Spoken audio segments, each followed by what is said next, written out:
Bienvenidos. Este no es un video cualquiera.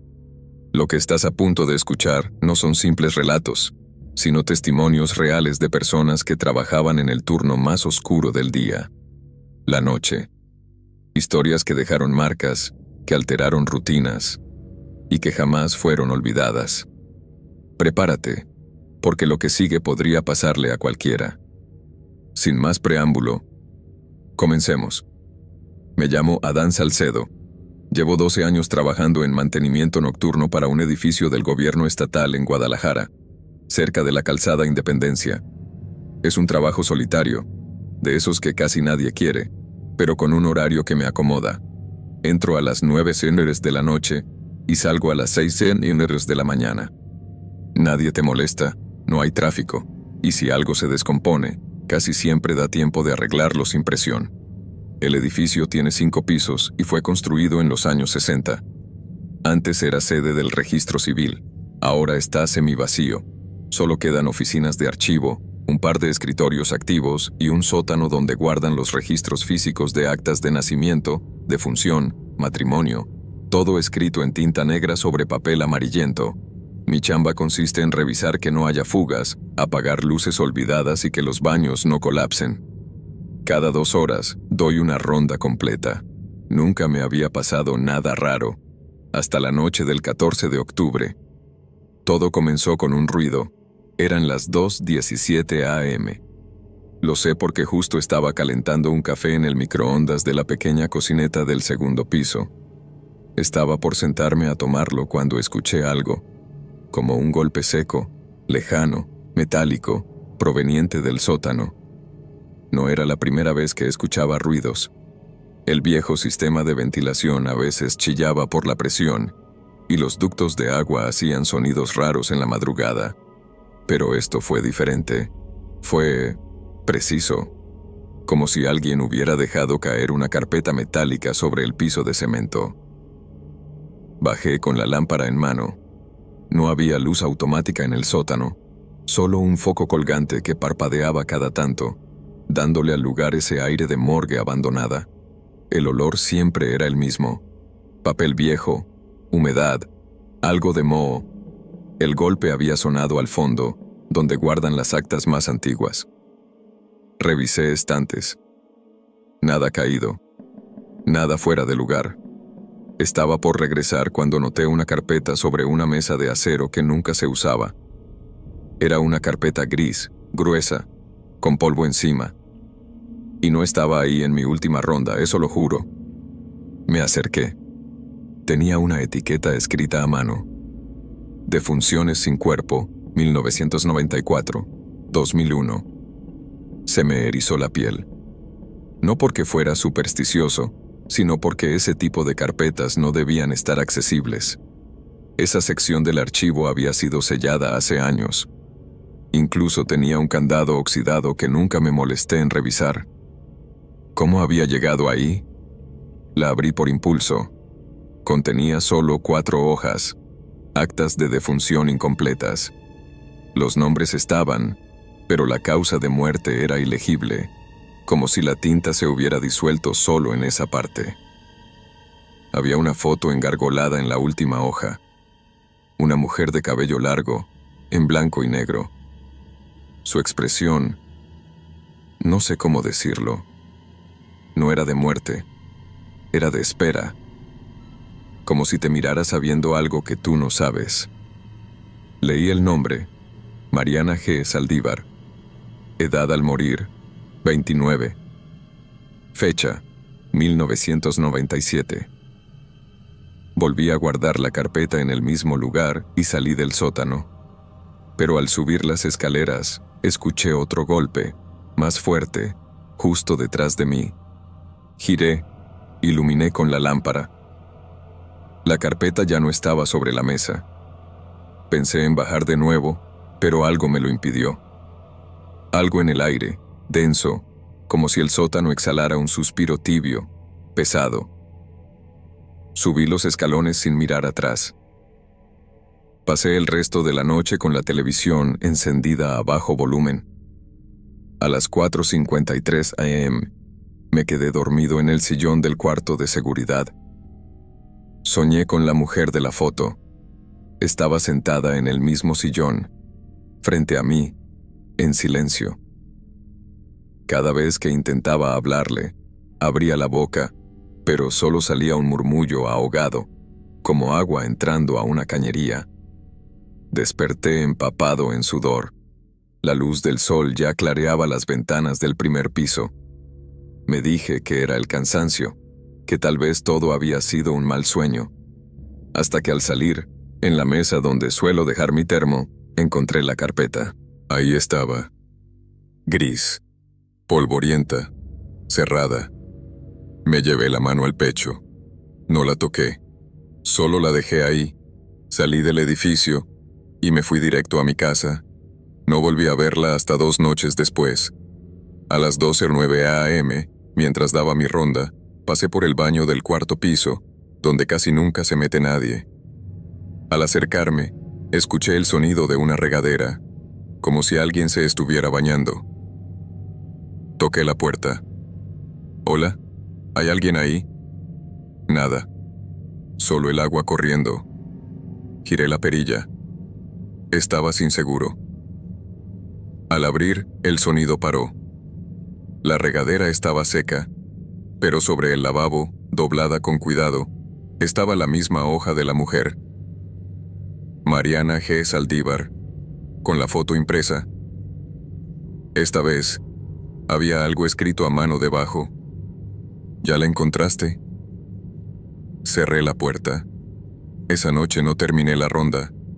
Me encerré en el cuarto de seguridad y no salí hasta que llegó el del turno matutino.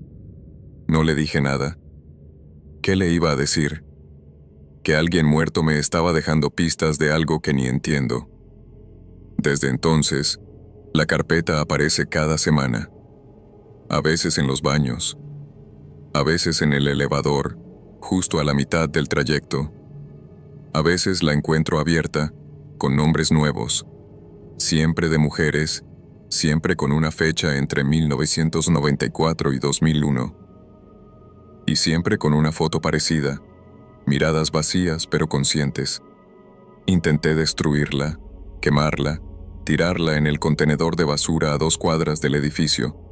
Siempre regresa, siempre me la deja alguien, o algo. Esta madrugada fue distinto. Cuando bajé al sótano para verificar una fuga, encontré la carpeta abierta sobre el suelo. Las hojas estaban dispersas, como si alguien las hubiera revisado con prisa, y había una nueva al frente. No tenía nombre, solo una foto reciente. Yo, sentado en el sillón del cuarto de seguridad. Fecha estimada de muerte. Desconocida. Salí corriendo. No sé si regresaré esta noche, pero una parte de mí sabe que ya no importa, porque en ese edificio, los muertos no descansan. Se registran y esperan su turno. Trabajo en un McDonald's que está justo al borde de la autopista México-Pachuca, saliendo de Ecatepec. La sucursal no es nueva, pero es de las pocas que abren las 24 horas. Antes de que me tocara el turno nocturno, pensaba que lo más aterrador que podía pasar ahí era que llegaran cholos drogados a pedir hamburguesas sin pagar. Pero estaba equivocado. Mi nombre es Joel. Tengo 26 años y desde hace 2 años soy cajero y supervisor nocturno. Es decir, el encargado de cerrar cajas, cuadrar el corte y quedarme hasta que el último auto pase por la ventanilla del automac, que a veces no cierra ni a las 4 a.m. Mi turno empieza a las 10 de la noche y termina a las 6 de la mañana. Esa madrugada de jueves empezó como cualquier otra. El cocinero, Lalo, estaba de malas porque lo habían hecho doblar turno. En la cocina olía a grasa vieja, a pan recalentado y al café barato que mantenía despiertos a los que, como yo, ya vivían a base de cafeína. Había 2 meseras más, Citlali y Nena, ambas encargadas de limpieza. Todo normal. A las 2:43 a.m. recibimos el último pedido del automac. Un tipo en una camioneta blanca pidió un McTrio doble y un sundae de fresa. Cuando llegué a entregarlo, noté que no me miraba. Tenía el rostro girado hacia el asiento del copiloto, como si hablara con alguien. Le extendí la bolsa y el helado. No dijo gracias. Tomó la comida y aceleró sin cerrar su ventana. Me pareció raro, pero no el peor cliente que hemos tenido. Cerramos ventanilla, limpiamos la parrilla y comenzamos el protocolo de cierre. Fui a la oficina trasera a cuadrar caja. Lalo fregaba las planchas a regañadientes. Citlali trapeaba el área de clientes. A las 3:15 a.m. se fue la luz. No toda. Solo en el área del comedor. El alumbrado de la cocina y la oficina seguía encendido, pero las luces del área de clientes parpadearon, crujieron y se apagaron. Pensamos que era una falla del interruptor o que la planta se activaría. No lo hizo.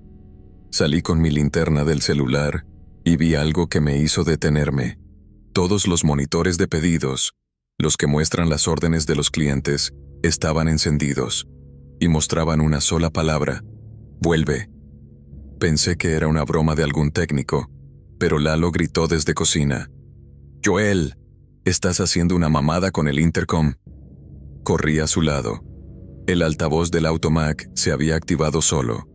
Desde la bocina se escuchaba una respiración suave, como si alguien estuviera justo ahí, sin hablar, solo respirando. Entonces se escuchó una voz infantil, apenas audible: «No le gusta que lo olviden». Corté la energía del intercom. Silencio. Todos nos miramos. Nena, que nunca decía nada, murmuró: «Eso ya lo he escuchado». «¿Qué?», pregunté. «Eso mismo. Hace un mes. Una voz parecida». Y la pantalla dijo: «Regresa». Revisé las cámaras desde la oficina. Ningún auto en el Automac, pero la cámara de la basura, la que da hacia el contenedor detrás del local, mostraba movimiento. Algo o alguien había activado el sensor. Puse zoom. Había una figura, agachada, como hurgando en la basura. Llevaba una sudadera roja, igual a las del uniforme antiguo del McDonald's de hace años. No se le veía la cara. Solo hurgaba. Rasgaba bolsas. Comía. Mandé a Lalo a echarlo con una linterna. Salió con fastidio. Le vimos desaparecer por el pasillo de servicio. 5 minutos. 10. No volvía. Llamé su celular. No contestó. Fui tras él. La puerta trasera estaba abierta. La lámpara de emergencia parpadeaba. El basurero, vacío. No había nadie. Grité su nombre. Nada. Regresé al interior. Y lo vi. Lalo estaba en el comedor, sentado en la mesa infantil, la de los cumpleaños. Comía papas fritas de una charola, pero su rostro no reaccionaba. Tenía la mirada fija, los ojos vidriosos. «Lalo». Se giró, lentamente. Sus labios se movieron, pero no habló. De su boca cayó una servilleta doblada. La desdoblé. Decía, con marcador rojo: «No se fue». Citlali vomitó. Nena se persignó. Apagamos todo. Decidimos esperar juntos hasta que amaneciera. A las 4:06 a.m., todas las pantallas se encendieron. Apareció una grabación. Cámaras de hace años. Vi al antiguo supervisor, don Paco. Él murió en 2017, infarto mientras cerraba turno. Murió en ese mismo comedor. Nadie limpió bien la sangre. Cambiaron los pisos meses después. En el video, Paco hablaba con alguien fuera de cuadro. En la esquina de la imagen, un niño lo miraba. No parecía humano. Sus ojos eran demasiado negros. Y su sonrisa, imposible. El video se cortó. La voz volvió en los altavoces. Me prometió que me darían mi cajita feliz. Nunca la trajo. La puerta del comedor se abrió sola. Adentro, la mesa infantil tenía una cajita feliz puesta. No la pusimos nosotros. Olía a carne vieja, agria. Lalo, sin decir nada, se acercó. Abrió la caja, gritó.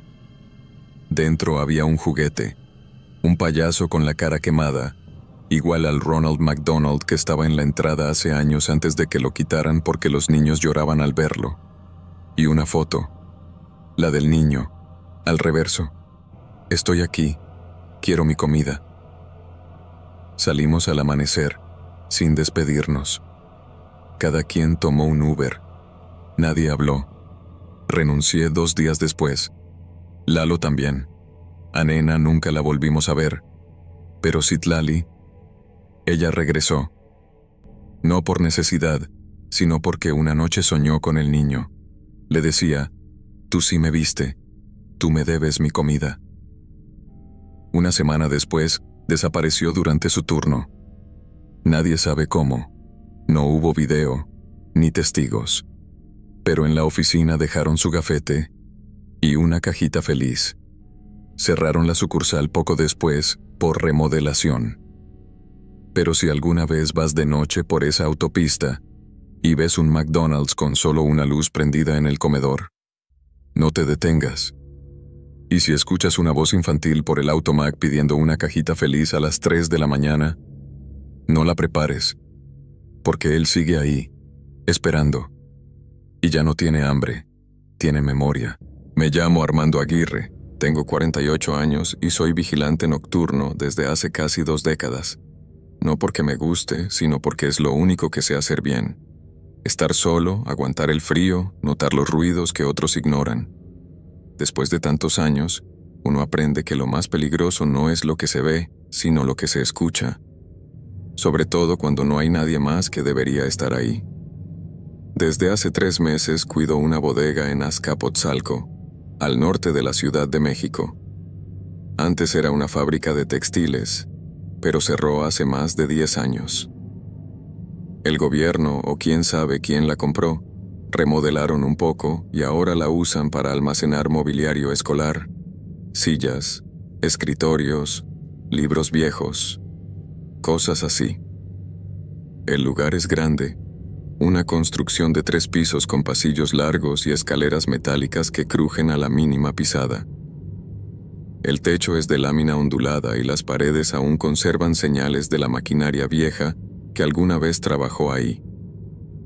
Marcas de oxidación, agujeros, hasta cadenas colgando en algunos rincones. Aunque remodelaron, no tocaron todo. Hay zonas cerradas con candado que me dijeron que no debía revisar. Zonas sin acceso por seguridad, me dijeron. Nunca he sido curioso. Al menos no hasta hace unas semanas. Mi jornada empieza a las 7 p.m. Llego cuando aún hay luz y me voy a las 7 a.m. del día siguiente. No hay cámaras, solo una libreta en la que anoto cualquier incidente. Me dejan una radio que se conecta con la caseta de seguridad del edificio de enfrente, pero rara vez la uso. Es más como un símbolo, como decir no estoy solo, aunque en el fondo sabemos que sí lo estamos. Todo cambió la noche del turno 16. Lo recuerdo porque el número quedó grabado en mi mente como una cicatriz. Eran casi las 3 de la mañana. Estaba en la planta baja, sentado en mi escritorio de lámina, tomándome un café tibio que me había llevado en un termo. Leía un libro viejo, cuando escuché un golpe seco en el segundo piso. Pensé que algo se había caído. Las ratas grandes no son raras en esa zona. Me puse de pie, agarré la lámpara y subí las escaleras. La luz de los fluorescentes parpadeaba, como siempre. Pero al llegar al pasillo largo del segundo piso, noté algo raro. Había un escritorio de los nuevos, de los que llegaron esa semana, colocado en medio del pasillo. Nadie lo había dejado ahí antes. Era imposible que se moviera solo. Revisé todo el piso. Nada. Lo empujé de nuevo hacia una esquina y volví a mi sitio. Pero esa noche los ruidos no cesaron. Golpes, pasos, y luego la radio. Chasqueó como si alguien la hubiera encendido desde el otro lado. No dijo nada, Solo se escuchaba la estática. Entonces, una voz, apenas un susurro. Bitácora del turno 16. Registro inicial. Sujeto ingresó por el acceso sur sin autorización. La voz era mía. Era mi voz. Sentí que se me helaba la espalda. Revisé la radio, pero no mostraba actividad. Saqué mi celular, miré la hora, 3:08 a.m. Subí de nuevo, esta vez más rápido. Revisé cada rincón del segundo piso. Nada. Pero entonces lo noté. Una de las puertas con candado, la que daba a la antigua sala de máquinas, estaba entreabierta. El candado colgaba, abierto. Me acerqué con la lámpara temblorosa. No tenía sentido. No tenía la llave. Nadie me la había dado. Empujé con cuidado la puerta. La sala estaba cubierta de polvo, con el techo a medio derrumbar. Y ahí, al fondo, junto a una máquina vieja cubierta por una lona, había algo más, una silla de metal, con correas en los brazos y el respaldo, como de psiquiátrico. Frente a ella, una cámara antigua sobre un trípode, apuntando directo al asiento. En la pared, escrito con tiza blanca, «No debes mirar a la cámara». Me quedé paralizado. Escuché pasos detrás de mí. Me giré de inmediato. Nadie. Volví a mirar la cámara. Una luz roja se encendió. El lente me apuntaba directo al rostro. Sentí una presión en la nuca. Algo se activaba. Un zumbido. Salí corriendo. Bajé sin mirar atrás. Cerré la puerta con el candado, aunque temblaba tanto que me costó trabajo engancharlo. No dormí el resto del turno. Al día siguiente, el supervisor llegó como siempre a las 7:10 a.m. Me preguntó si todo estaba en orden. Mentí. Todo tranquilo. Él me sonrió. Ya van 16 turnos, ¿no? La mayoría no pasa de 15. No supe qué contestar. Me fui a casa con un mal presentimiento. Las noches siguientes, todo empeoró. La radio comenzó a registrar frases que nunca dije. A veces hablaban de mí como si yo no estuviera ahí. En una ocasión escuché: Bitácora del turno 18. El sujeto se expone a zonas restringidas. Inicio de protocolo de observación. Volví a la sala de máquinas. No sé por qué. No debía hacerlo. La cámara seguía ahí, encendida. La silla tenía ahora una mancha en el asiento, como sangre seca, y sobre el respaldo, un casco con cables colgando, como de electroshock. Entonces, frente a mis ojos, la cámara se giró sola hacia mí, y la voz de la radio se escuchó de nuevo. Bitácora final del turno 18. El sujeto ha sido testigo. Protocolo iniciado. Corrí. Volví a mi escritorio y lo único que atiné a hacer fue escribir. Escribir todo. Cada cosa rara, cada palabra, cada sonido. Esa libreta que usaba para registrar incidentes se convirtió en mi diario. La última noche, la número 20, escuché la puerta del primer piso abrirse sola a las 2:34 a.m. No había viento, no había nadie. Alguien subió las escaleras. No vi nada, pero lo oí, lo sentí. Cada escalón crujía. Luego, la lámpara de mano se apagó. Mi celular también. La radio volvió a sonar. Bitácora del turno 21. Nuevo operador asignado. La voz no era mía. Era otra. Grave, áspera. Como si hablara desde una grabadora rota. Ya no trabajo ahí. Me fui sin avisar. Dejé el uniforme, la libreta, todo. Pero cada madrugada a las 13:08 a.m., mi radio, la que tengo guardada en casa, apagada, sin batería, suelta una chispa de estática, y entre susurros escucho mi propia voz decir: Bitácora del turno 16. Registro inicial. Sujeto ingresó por el acceso sur, sin autorización. Trabajo como guardia de seguridad en un centro comercial en Guadalajara. No diré cuál, por razones obvias. Solo diré que es uno de esos grandes, con varias plantas, tiendas de marca y estacionamiento subterráneo que baja hasta el nivel 3. Nadie usa ese nivel, ni siquiera los empleados. Oficialmente está cerrado por filtraciones de agua, pero los rumores entre el personal dicen otra cosa. Mi turno comienza a las 11 de la noche y termina a las 7 de la mañana. Trabajo solo. Patrullo los pasillos, reviso accesos y paso la mayor parte del tiempo en la cabina frente a los monitores de las cámaras de seguridad. La mayoría muestra pasillos vacíos, escaleras eléctricas apagadas, luces parpadeando. Lo normal. El jefe de seguridad, un tipo gordo que nunca se quita los lentes oscuros, me dijo el primer día: tú solo revisa niveles 0, 1 y 2. No te metas al 3. No hay cámaras ahí. No hay necesidad. Pregunté por qué no lo clausuraban. Me encogió los hombros. Cuestión de presupuesto. Así empezó todo. La tercera semana, justo a las 3:00 p.m., mientras revisaba la pantalla del nivel 2, vi algo extraño.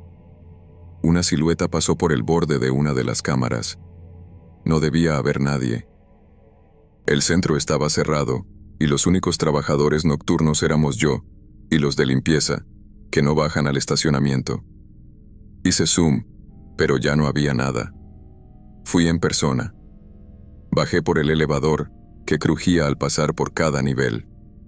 Al abrirse en el 2, el aire me golpeó con un olor a humedad densa y a concreto viejo. Caminé entre las columnas de cemento, escuchando mis pasos ecoar como si alguien más caminara a mi lado.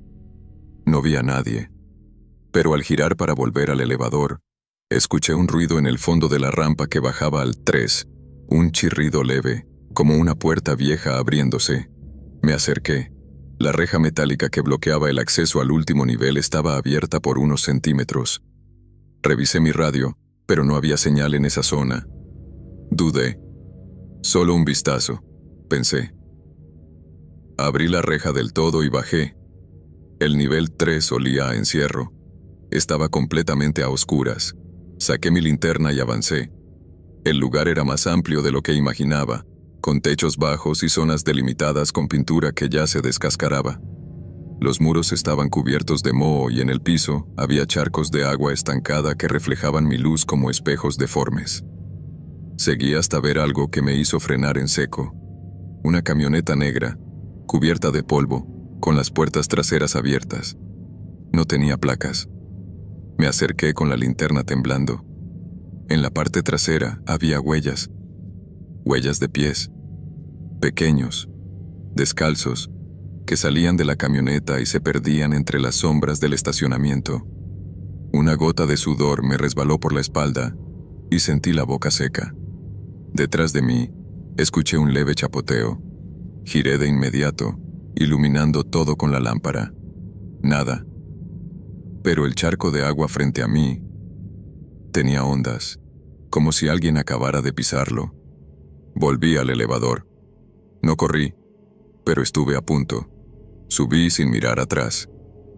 Cerré la reja del 3 con un candado que encontré tirado en el suelo. No hablé de eso al día siguiente. Solo revisé los archivos del sistema. Descubrí que hace 6 años un niño desapareció dentro del centro comercial. Se llamaba Emiliano. Tenía 8 años. Nunca lo encontraron. Los rumores decían que fue secuestrado por una red que operaba desde los estacionamientos. La policía investigó, pero no hallaron pruebas. El nivel 3 fue cerrado semanas después. Las siguientes noches, algo cambió. Las cámaras del nivel 2 comenzaban a fallar a las 3:00 a.m. exactas. La pantalla se llenaba de estática durante 17 segundos. Siempre 17. Luego, al volver, una figura aparecía caminando entre los autos. Un niño. Siempre de espaldas. Siempre en dirección al nivel 3. Intenté grabarlo, pero los archivos de esas horas se corrompían. Una madrugada, al revisar el monitor, vi que el elevador se había activado. Nadie lo había llamado. Bajó desde el piso 0 hasta el 3, solo. Fui hasta la cabina del elevador. Abrí la puerta manual. Estaba vacía. En el piso había marcas húmedas de pisadas pequeñas, como las que vi aquella noche. Seguí el rastro. Me llevó a la reja, abierta otra vez. No bajé. En su lugar, puse un aviso en la bitácora de mantenimiento. Puerta del 3 dañada. Requiere reparación urgente. Nadie lo leyó, o no quisieron leerlo. 2 semanas después, desapareció el nuevo guardia del turno matutino. Era su segunda noche cubriendo parte de mi jornada. Nunca llegó a su casa. Revisamos las cámaras. Nada. Pero en el archivo dañado de las 3:07 a.m., aparecía una figura pequeña esperándolo junto al elevador. No se veía el rostro. Solo estaba ahí. El jefe me llamó a su oficina. Me pidió que no hablara con nadie de lo que vi. Me ofreció un aumento. Dijo que era una situación excepcional. ¿Y si sigue pasando?, pregunté. No pasa nada si no bajas al nivel 3. Ahora, todas las noches, reviso los monitores con el estómago hecho nudo. A las 3:00 a.m., los 17 segundos de estática se han vuelto parte de mi rutina, como un mal respiro, como una advertencia. Una noche, encontré en mi casillero una hoja escrita con marcador. A mí también me dijeron que no bajara. Debajo, una manita dibujada, con 5 dedos torcidos, como si estuvieran rotos. Hoy es lunes. El elevador bajó solo otra vez. La cámara mostró una figura esperando. No me atreví a mirar más, pero sé que si bajo esta noche, algo va a terminar, o empezar. Y mientras escribo esto, escucho pasos. No vienen del pasillo, vienen del elevador. Me llamo Silvano y tengo 58 años. Toda mi vida he trabajado de noche, primero en fábricas, luego como chofer, y los últimos 6 años como velador en una clínica cerrada en Guadalajara, en la colonia Independencia. La gente cree que los hospitales abandonados son como en las películas, llenos de locos, zombies o fantasmas gritones. Pero la realidad es más silenciosa, más oscura, más persistente. La Clínica 46 fue clausurada por una mezcla de negligencias médicas y corrupción. Oficialmente cerró por remodelación, pero todos los que hemos trabajado en salud sabemos que fue por lo que pasó en el ala psiquiátrica, en el segundo piso. No voy a entrar en detalles, solo diré que hubo muertos y que algunos cuerpos tardaron días en ser reclamados. Mi trabajo era simple: revisar que nadie se metiera, que no hubiera indigentes o rateros sacando cobre de los tubos. Por las noches, hacía mis rondines cada hora, de planta baja al piso 3, y luego me quedaba en una oficinita que usábamos como caseta. A veces me quedaba dormido con el radio encendido, a veces me la pasaba leyendo. Pero hubo una noche, una que rompió todo. Eran las 2:47 a.m. Lo recuerdo exacto porque vi el reloj digital antes de levantarme a hacer el segundo rondín. El lugar olía a desinfectante viejo y humedad. La linterna empezaba a fallar, pero conocía el lugar de memoria. Subí las escaleras lentamente, sintiendo ese eco característico de pasos que se devuelven. Cada escalón crujía con un sonido seco, y los tubos en las paredes goteaban agua oxidada. Cuando llegué al segundo piso, noté algo raro. Una de las puertas del ala psiquiátrica, la 204, estaba entreabierta, y yo la había cerrado con llave en la ronda anterior. Me acerqué despacio, linterna en mano. El aire en ese pasillo era distinto, más frío, como si viniera de un sótano. Empujé la puerta. Nada, solo oscuridad. Di 2 pasos dentro, alumbrando con la lámpara. La cama seguía ahí, amarrada con correas. Una silla metálica tirada. una bata de hospital sobre el suelo. Todo igual que siempre, excepto por una cosa. En la pared, alguien había escrito algo con lo que parecía lápiz o carboncillo. No salga si se ríe. Me quedé paralizado. Ese mensaje no estaba antes. Retrocedí, cerré la puerta, le di 2 vueltas a la cerradura y me bajé directo a la caseta. Encendí la luz fluorescente del techo. Me senté. Saqué mi cigarro. Temblaba. El cigarro se me apagó 2 veces. A las 3:10 sonó el interfono. Ese sistema no funcionaba desde 2021. Solo lo usábamos cuando la clínica estaba abierta, para comunicarnos con los quirófanos. Apreté el botón por costumbre, esperando un chirrido viejo, pero no. Se oyó una voz clara, nítida, una voz de niño. ¿Dónde están mis dientes? Solté el aparato. Caí de espaldas en la silla. Me costó pararme. Corrí hacia el cuadro eléctrico y desconecté todo el sistema del interfono. Nada debía sonar después de eso. Volví a la caseta. La luz del fluorescente parpadeaba. Saqué el celular. Sin señal. Ni una sola raya.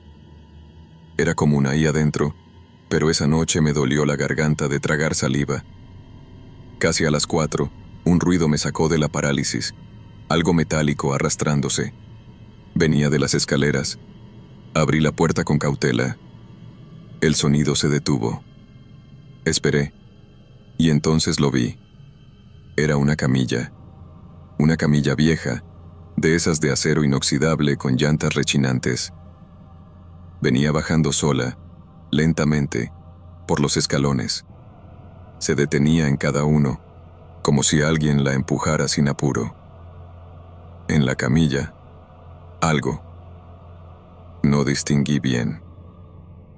Algo envuelto en una sábana blanca, empapada de un líquido oscuro que chorreaba gota a gota. Cerré la puerta y la atranqué con el escritorio. Me senté en el suelo.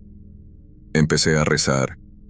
No soy religioso, pero esa noche rogué por no ver más. No dormí. No me moví. A las 6:40 a.m. llegó el relevo, Julián, un joven que apenas llevaba 3 meses en el puesto. «Don Silvano», me gritó desde la entrada. «¿Qué pasó?» «La puerta está cerrada con el escritorio». Le abrí.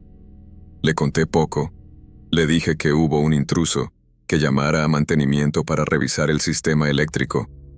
Me fui sin mirar atrás. Esa mañana renuncié. 2 días después, Julián desapareció.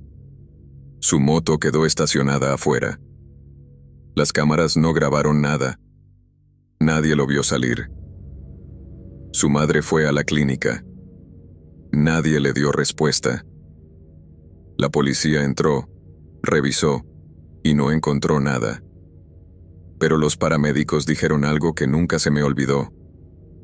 En el segundo piso, todas las camas estaban desamarradas. Volví una vez más, por necedad, por respuesta. No como velador, solo como testigo de lo que nunca debía haber visto. Me acerqué a la puerta 204. Estaba abierta. El mensaje seguía ahí, pero alguien había escrito otra línea debajo. «Ya no se ríe. Ya salió. Me llamo Gregorio Mendoza. Tengo 56 años y desde hace 7 trabajo como velador nocturno en un edificio de oficinas en la calle de Donceles, en el centro histórico de la Ciudad de México. Es un edificio antiguo, de los que tienen ascensores de reja y escaleras de mármol pulido, con pasillos largos y ventanas de vidrio martillado que apenas dejan entrar la luz de los faroles de la calle. Mi turno empieza a las 10 de la noche y termina a las 6:30 de la mañana. A esas horas, el centro ya no es el bullicio que conoce el turista. Es un lugar vacío, húmedo, silencioso. A veces se escuchan los pasos de indigentes o los llantos lejanos de los que deambulan buscando un sitio donde dormir. Pero dentro del edificio, adentro, el silencio pesa distinto. No era supersticioso. No hasta hace 4 meses. Todo empezó una noche que hubo corte de luz en toda la cuadra. Teníamos planta, claro, pero al ser tan viejo el sistema, solo funcionaban algunas lámparas de emergencia en los pasillos y la recepción. Eran como las 2:20 am cuando bajé al segundo piso para mi ronda habitual. Traía mi linterna, como siempre, y la radio encendida a volumen bajo, sintonizando la misma estación hablada de siempre. Al llegar a la puerta del despacho 212, noté algo raro. La cerradura tenía una especie de polvo oscuro, como hollín, y la puerta estaba apenas entornada.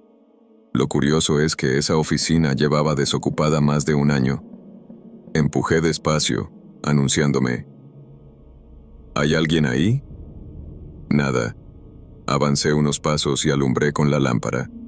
Los escritorios estaban vacíos, salvo por una silla giratoria mal colocada, como si alguien se hubiera levantado de golpe. Seguí inspeccionando con el estómago apretado. En una esquina, junto a la ventana rota por donde solía colarse el viento, vi algo en el suelo. Era una taza de café, a medio llenar, tibia. No debería haber café caliente en una oficina cerrada. Me agaché a tocarla y, en ese instante, algo sonó en el pasillo, como si alguien corriera descalzo. Me paré de golpe y salí con la linterna. El pasillo seguía vacío, pero una de las puertas al fondo, la 218, se cerró sola, sin aire, sin corriente, solo se cerró. Regresé a la recepción sin decir palabra, sin llamar a nadie. Me dije que era el cansancio, la imaginación, el peso de la noche. Pero desde esa madrugada, todas las noches eran distintas. Cosas pequeñas. Ruidos de teclado en oficinas cerradas. Un foco que se encendía solo. Sillas movidas. Papeles que aparecían en escritorios ya archivados. Entonces empezaron los mensajes. Cada lunes, sin falta, alguien dejaba una nota escrita a mano en el buzón del segundo piso. Siempre la misma hoja, siempre el mismo mensaje. El error sigue aquí. Yo lo tomaba, lo rompía y lo tiraba.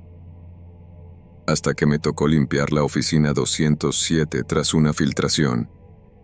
Al abrir uno de los armarios viejos, encontré un expediente con varios documentos amarillentos. Eran informes internos del edificio, algunos con fechas de hace más de 10 años. Entre ellos, un reporte detallado de un incidente ocurrido en 2013. Un auditor del SAT que trabajaba de noche desapareció dentro del mismo edificio. Su última localización registrada fue, sí, lo adivinaste, la oficina 212, el mismo despacho con la taza de café. Nunca se supo qué pasó.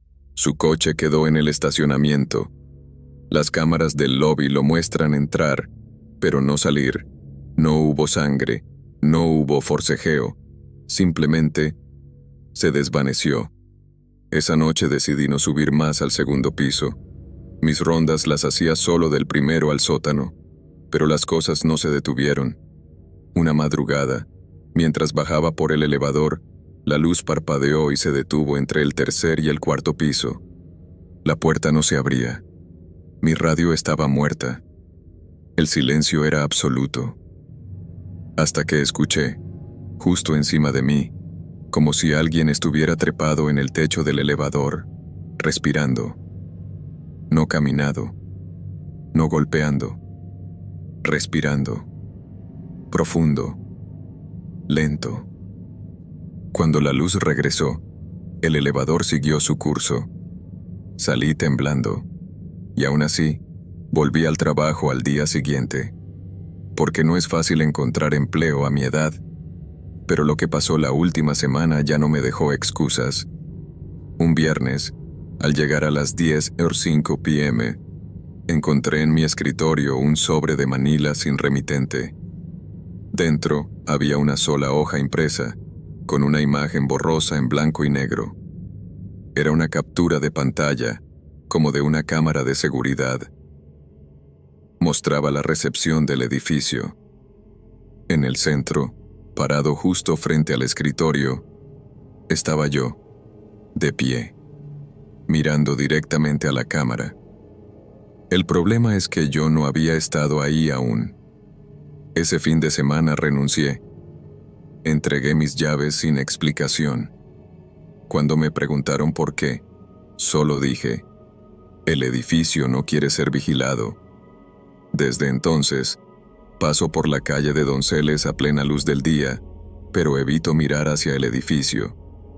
Y cada tanto, en las noticias locales aparece una nota.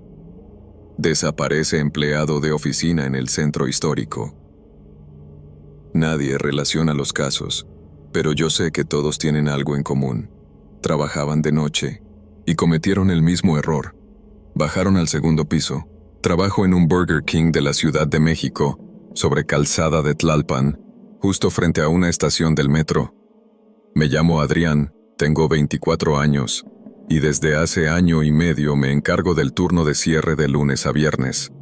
Termino a las 12:11 a.m., aunque a veces, por limpieza o inventario, me quedo hasta las 3.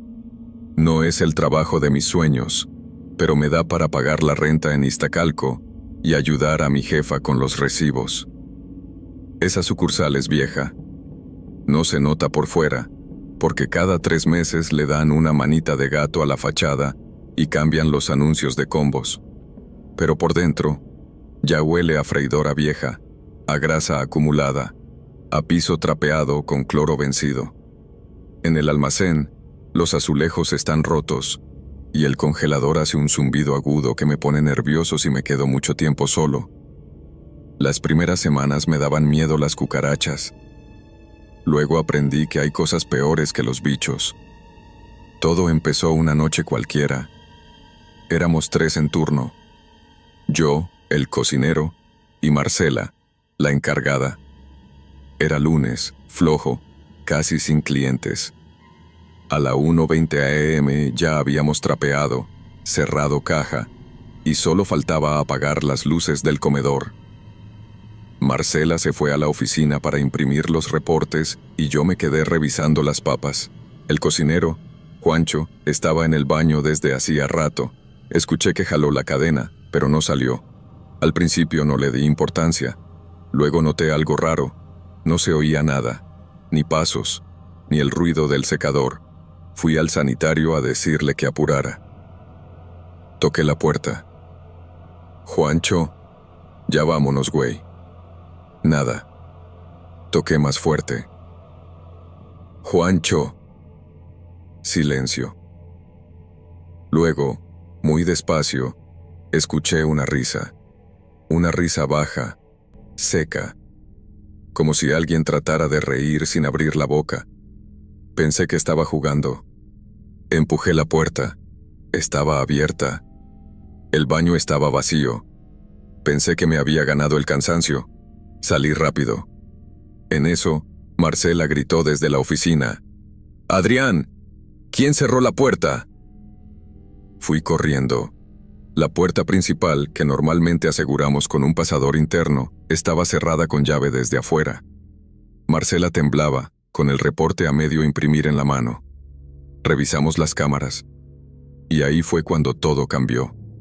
En la grabación, exactamente a la 1:33 a.m., se ve como alguien entra por la puerta de empleados, la que da al callejón trasero.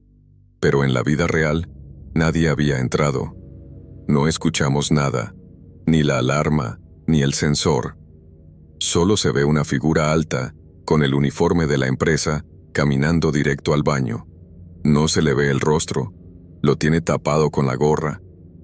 Y lo más extraño, su nombre está visible en el gafete que cuelga del pecho. Decía, Juan Carlos. Ese nombre me sonó como un trueno. Juan Carlos fue un empleado que trabajó ahí hace años, según me contó el jefe. Murió en un asalto, dentro del local.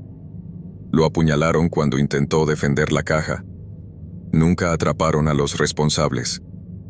Volví al baño, esta vez con Marcela. En el espejo había algo escrito con salsa BBQ. El turno no terminó.